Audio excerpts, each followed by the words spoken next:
प्रिय अभ्यर्थियों, आप सभी को नमस्कार। सहायक आचार्य विषय हिंदी आरपीएससी द्वारा आयोजित भर्ती परीक्षा 2025 की तैयारी कर रहे समस्त अभ्यर्थियों का मैं अपने यूट्यूब मंच शाश्वत एसआर हिंदी पर आप सभी का स्वागत करता हूं। मैं आज इस वीडियो में एक पुस्तक के बारे में चर्चा करूंगा। उस पुस्तक को हम संक्षिप्त रूप से जानने का प्रयास करेंगे। इस पुस्तक का निर्माण काफ़ी गहन अध्ययन और मेहनत के बाद किया गया है। जैसा कि आप देख पा रहे हैं, ये पुस्तक सहायक आचार्य विषय हिंदी के प्रथम प्रश्न पत्र की इकाई 4 और 5 के निर्धारित पाठों से वस्तुनिष्ठ मौलिक प्रश्नों का समावेश करते हुए इसका निर्माण किया गया है। इसमें 2200 से भी ज़्यादा मौलिक प्रश्नों का समावेश है। उनका हम संक्षिप्त में अध्ययन आज इस वीडियो में करेंगे। आगे चलते हैं। यह लेखक की कलम से पुस्तक में पहला श्लोक दे रखा है। कर्मणामि भान्ति देवाः परत्र कर्मणेव प्लवते मातरिश्वाः अहोरात्रे विद्यत कर्मणेव अतीन्द्रतो नित्यमुदिते सूर्य। कर्म के कारण ही देवता चमक रहे हैं, कर्म के कारण ही वायु बह रही है। अर्थात निरंतर कर्म करने से सफलता का आना निश्चित सा हो जाता है। अब आगे देखते हैं। लेखक की कलम के बाद उसके बाद में इस पुस्तक में मैंने अब तक राजस्थान लोक सेवा आयोग द्वारा आयोजित सहायक आचार्य भर्ती परीक्षाओं में निर्धारित पाठों से जो प्रश्न पूछे गए हैं वर्ष 2014 में, 2020 में और 2023 में उनकी तुलनात्मक सारणी यहाँ तैयार की है और आप इस वीडियो में इस सारणी का अध्ययन वीडियो को पॉज करके देख सकते हैं। बड़ी मेहनत के साथ तैयार की है। ये सारणी आपको पुस्तक में मिलेगी। शुरुआत में किस पाठ से कितने प्रश्न आ रहे हैं उन सब और कब कब कितने कितने पूछे गए हैं, ये देखिए आप। ये जो पहला कॉलम है ये 2014 का है, दूसरा 2020 का है, तीसरा 2023 का है। अब हम निष्कर्ष रूप में आगे देखते हैं कि 2014 में कुल 56 प्रश्न इकाई 4 और 5 से पूछे गए।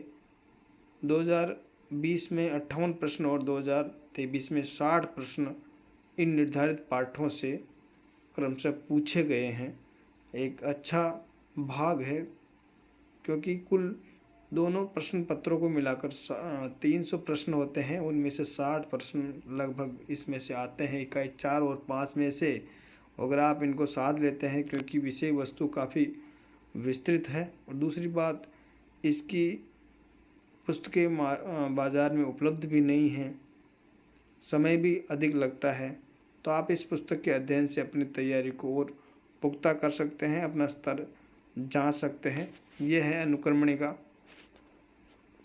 तो जो निर्धारित पाठ हैं उन सबको यहाँ समावेश किया गया है।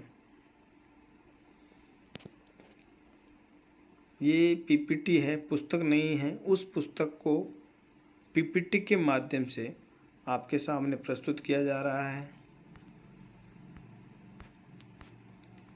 तो ये है पहला जो निर्धारित पाठ है, पद्मावती समय। इसमें आप देख सकते हैं प्रश्नों की प्रकृति, प्रश्नों का निर्माण किस प्रकार से किया गया है। वीडियो को पॉज करके, जैसे प्रश्न संख्या 8 है, अज्ञे जुराज पृथ्वीराज भूप पच्छे सुभयो सब सेन रूप पहुँचे सुजाय तत्ते तुरंग, हुआ भिरन भूप जुरी जोध अंग। इन पंक्तियों में कौन सा छंद प्रयुक्त हुआ है? तो पद्धरि छंद प्रयुक्त हुआ है। फिर आगे हैं, सारे प्रश्नों पर चर्चा किया जाना संभव नहीं है। आगे देखते हैं, एक एक निर्धारित पाठ से एक या दो पीपीटी शामिल की गई है इस वीडियो में। पुस्तक में एक खास बात यह है कि देखो, आप देख पा रहे हैं उत्तर सामने ही दिए गए हैं और अब तक जो प्रश्न पूछे गए हैं उनका भी पाठ, निर्धारित पाठ के अंत में समावेश किया गया है, जैसा कि हम आज इसमें आगे देखेंगे। दूसरा निर्धारित पाठ है कबीर ग्रंथावली, आरंभिक 20 पद, संपादक श्याम सुंदर दास जी। आप देख सकते हैं,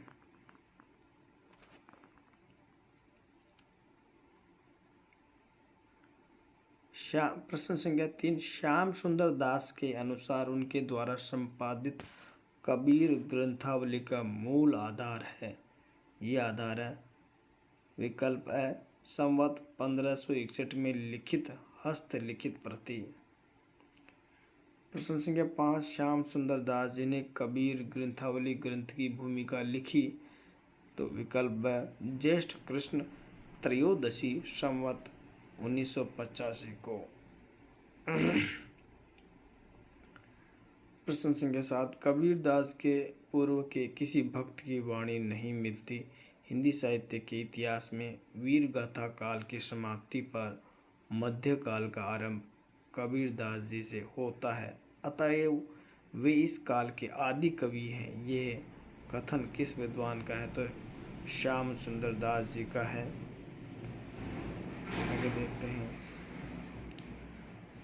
पाठ, निर्धारित पाठ के शुरुआत में सामान्य प्रकृति के प्रश्नों का समावेश है। उसके पश्चात जो उनके पद है, पद्य हैं, संग्रहित है, उनसे प्रश्नों का निर्माण किया गया है।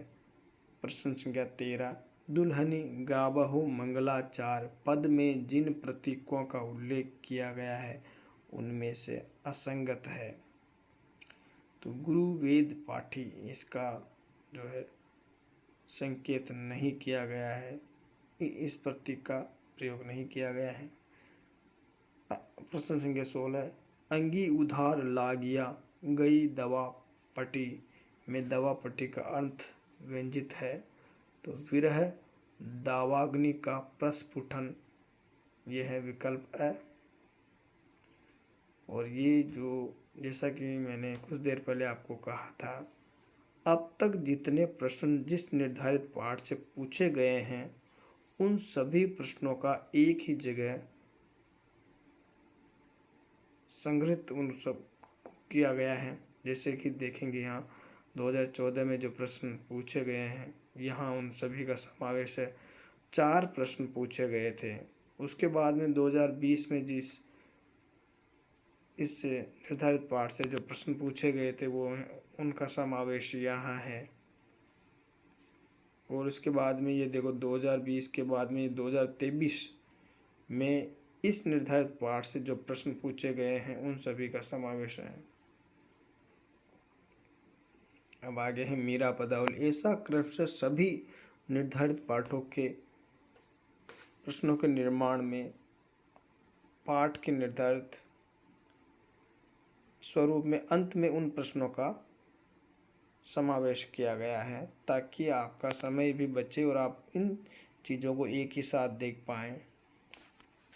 प्रत्येक निर्धारित पाठ से अच्छी संख्या में मौलिक प्रश्नों का निर्माण किया गया है। आप ये जो पीपीटी है, इस पीपीटी को पॉज करके आप प्रश्नों के निर्माण का और प्रश्नों के स्तर का जायजा लगा सकते हैं। अब प्रश्न संख्या 2, डॉक्टर शंभू सिंह मनोहर ने मीराबाई का जन्म एवं जन्म स्थान क्रमशः माना है। तो उनके हिसाब से उनके अनुसार जो उत्तर है वो है संवत 1555 मेड़ता का वाजोली ग्राम। क्योंकि इस निर्धारित पाठ में मीराबाई से संबंधित जो पदावली है वो संपादित है डॉक्टर शंभू सिंह मनोहर, तो उस पुस्तक में जिस प्रकार से डॉक्टर शंभू सिंह जी मनोहर ने अपने विचार व्यक्त किए हैं शुरुआत में प्रस्तावना में, उसके हिसाब से ये उत्तर है।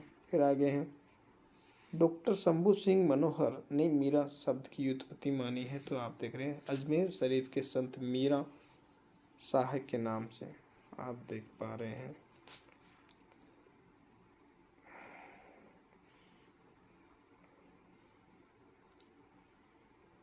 ये जो प्रश्न है आपके लिए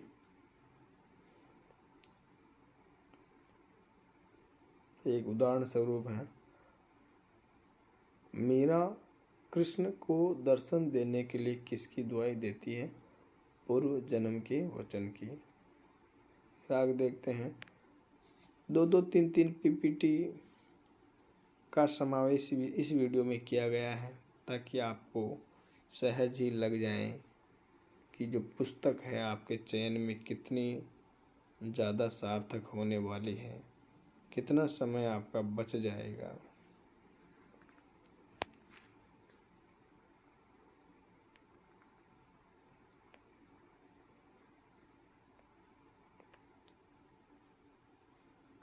भ्रमर गीत सार में कुल कितने पद संकलित है? 400 पद। परिस्थिति की गंभीरता के अभाव से गोपियों के वियोग में वह गंभीरता नहीं दिखाई पड़ती जो सीता के वियोग में है। उनका वियोग खाली बैठे का काम सा दिखाई पड़ता है।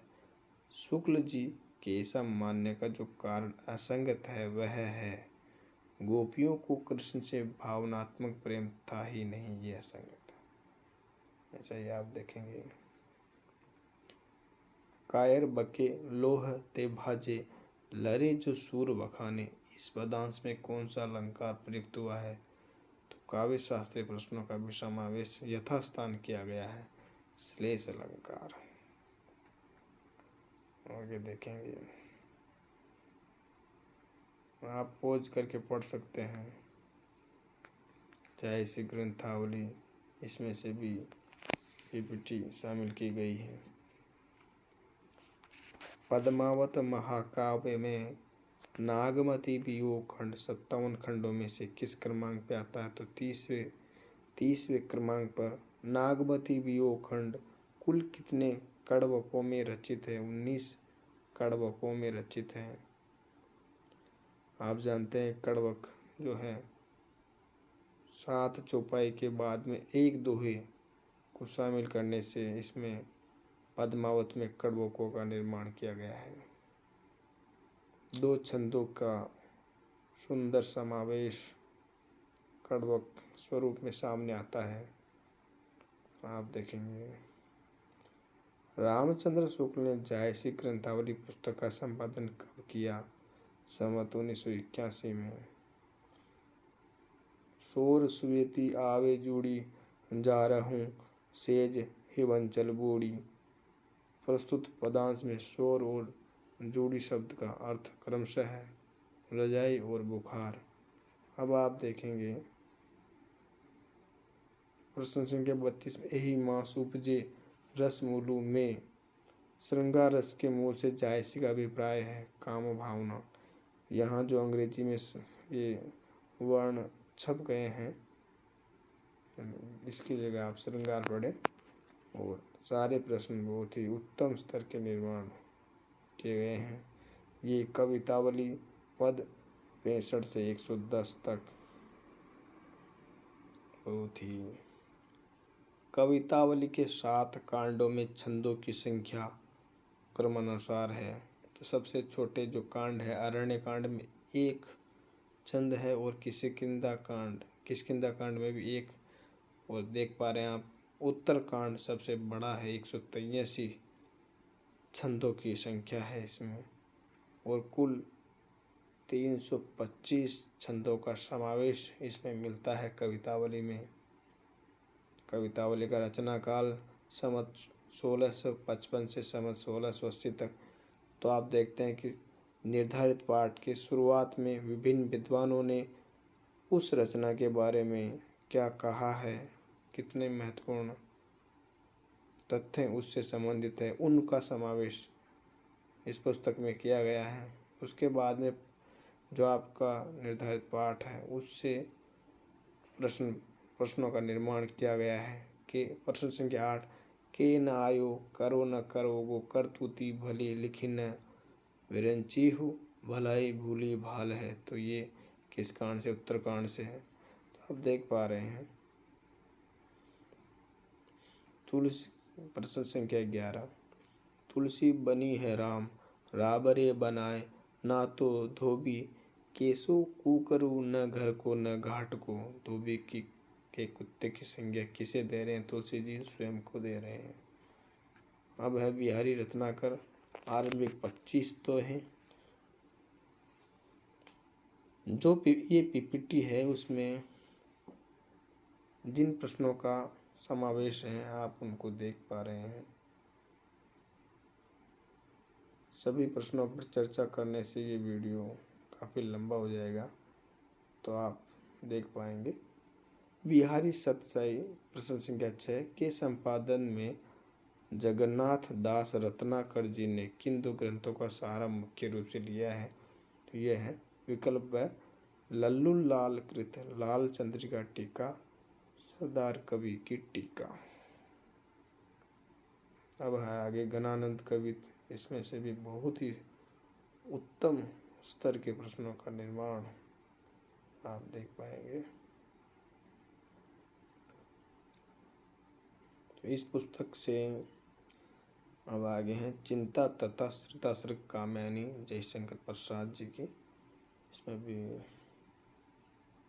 प्रश्नों का शानदार चयन किया गया है। ये पुस्तक कुल मिला के आपके लिए बहुत ही अच्छे होने वाली है।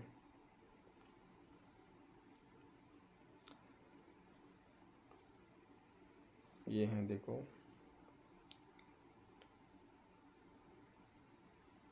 आगे राम की शक्ति पूजा।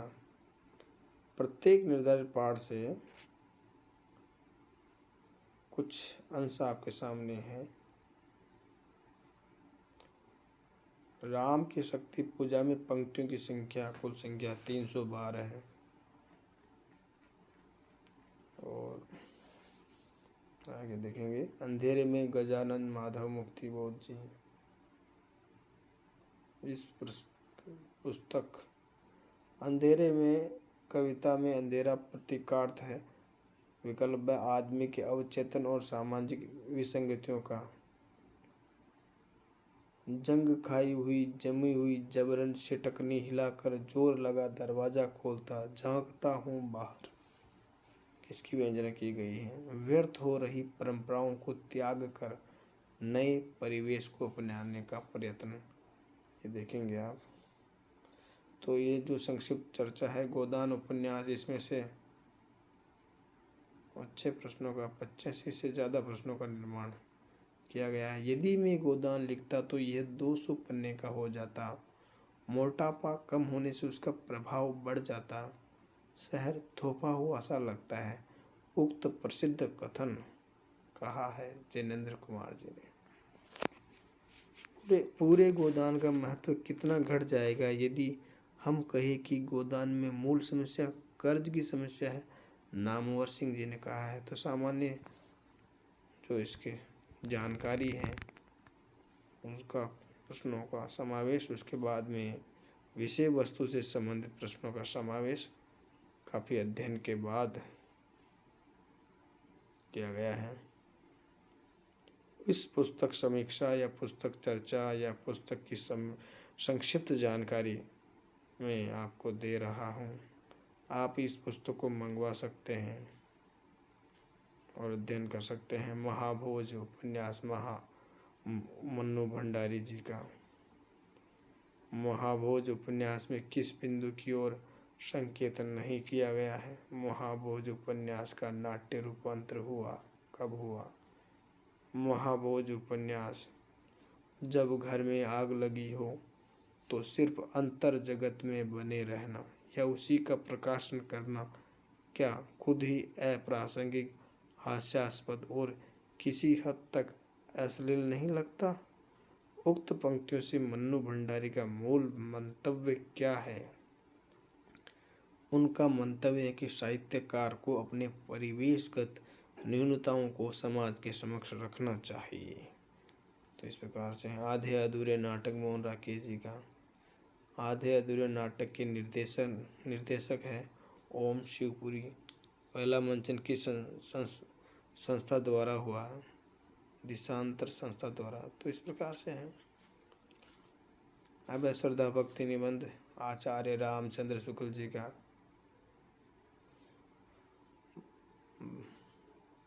मनोविकारों से संबंधित श्रद्धा और भक्ति का एक बहुत विस्तृत निबंध है, जिसमें विचार ठोस प्रत्येक पंक्ति में, वाक्य में विचार जो है ठोस कर भर दिए गए हैं।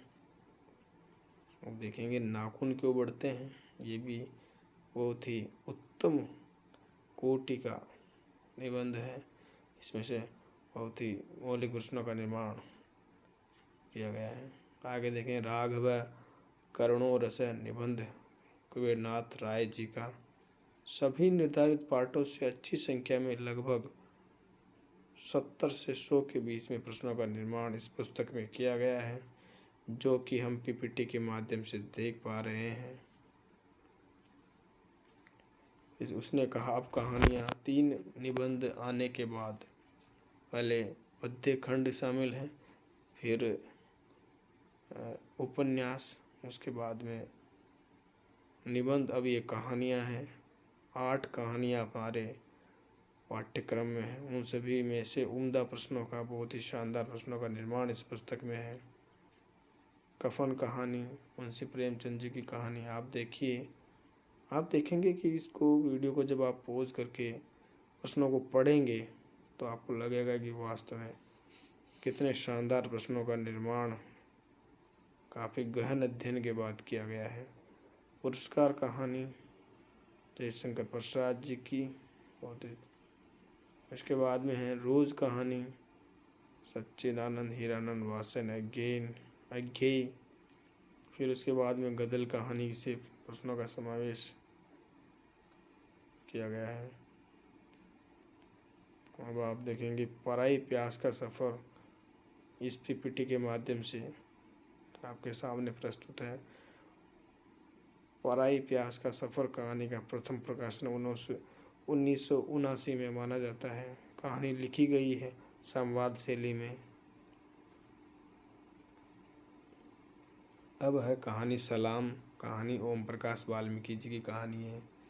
मैं आपको बताता चलूँ कि पिछली बार 2023 वाली भर्ती परीक्षा में सलाम कहानी से और ये जो कहानी है पराई प्यास का सफ़र, इससे प्रश्न नहीं आए, पूछे गए थे। तो अब की बार प्रबल संभावनाएं हैं। आपकी छोटी लड़की कहानी ममता कालिया, इससे भी प्रश्न नहीं पूछे गए, तो इस बार अच्छी अवसर है इसके। अब सौंदर्य की नदी नर्मदा, 4 प्रश्न आते हैं प्रिय विद्यार्थियों। इससे यात्रा वृत्तांत है अमृतलाल वेगड़ जी का। इस निर्धारित पाठ से सबसे ज़्यादा 153 प्रश्नों का निर्माण किया गया है। सभी तथ्यों का समावेश, सभी संभव जो तरीके हो सकते हैं प्रश्नों के निर्माण के, उनका समावेश किया गया है।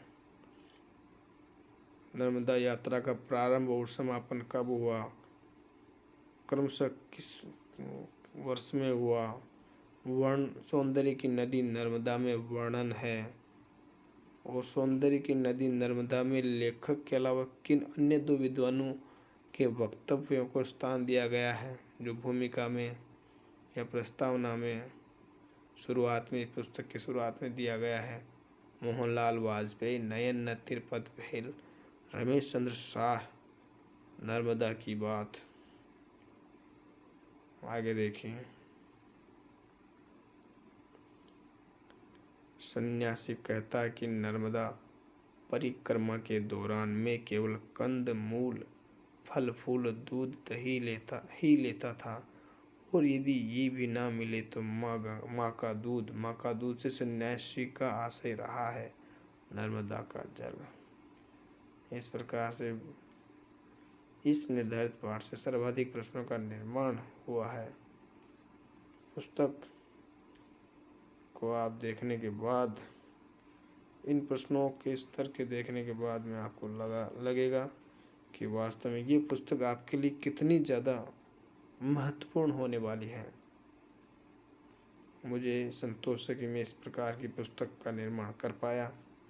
सुमेलित कीजिए, पंक्ति है और स्थान है, पंक्ति है स्थान है। असंगत कथन को पृथक कीजिए। सारे जो तथ्य हो सकते हैं सौंदर्य की नदी नर्मदा निर्धारित पाठ से, उन सभी पाठ से 153 प्रश्नों का निर्माण किया गया है। तो आप इस पुस्तक के अध्ययन से अपने चयन को सुनिश्चित कर सकते हैं। और भी अगर आप जानकारी चाहते हैं तो आपको ये स्क्रीन पर नंबर दिखाई दे रहे हों, इनसे आप संपर्क कर सकते हैं, पुस्तक के बारे में जानकारी ले सकते हैं। इस भर्ती से संबंधित और भी जानकारी आप जानना चाहें तो आप बेझिझक और निसंकोच इन नंबरों पे आप संपर्क कर सकते हैं। पुस्तक आप किस प्रकार प्राप्त कर सकते हैं उसके बारे में भी आप बात कर सकते हैं। प्रिय विद्यार्थियों, लिखित परीक्षा में जितने नंबर आप बटोर लेते हैं वो नंबर आपके आगे साक्षात्कार में आपके मनोबल को, आपके चयन को एक अच्छा आधार प्रदान करते हैं। मुझे उम्मीद है कि इस वीडियो में आपको इस पुस्तक के बारे में संक्षिप्त जानकारी मिली है। और मैं फिर आपसे कहना चाहूँगा, ये पुस्तक आपके लिए बहुत ही महत्वपूर्ण होने वाली है। आशा करता हूँ कि ये वीडियो और ये पुस्तक दोनों आपको पसंद आए होंगे। धन्यवाद।